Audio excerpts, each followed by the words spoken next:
చల్లపూట ఆదామును అతని భార్యయు తోటలో సంచరిస్తూ ఉన్నప్పుడు దేవుడైన యెహోవా స్వరము విని దేవుడైన యెహోవా ఎదుటికి రాకుండా తోట చెట్ల మధ్యను దాగుకున్నారు. అప్పుడు దేవుడైన యెహోవా, నీవు ఎక్కడ ఉన్నావు అని పిలవగా, ఆదాము, నేను తోటలో నీ స్వరము విన్నప్పుడు దిగంబరిగా ఉన్నాను కనుక భయపడి దాగుకున్నాను అని సమాధానమిచ్చాడు. అందుకు దేవుడైన యెహోవా, నీవు దిగంబరివని నీకు తెలిపినవాడెవడు?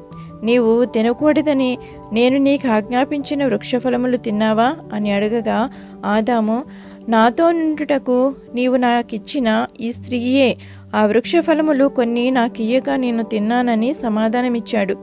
దేవుడైన యెహోవా స్త్రీతో, నీవు చేసినది ఏమిటి అని అడిగినప్పుడు, సర్పము నన్ను మోసపుచ్చినందువలన తిన్నాను అని సమాధానమిచ్చింది.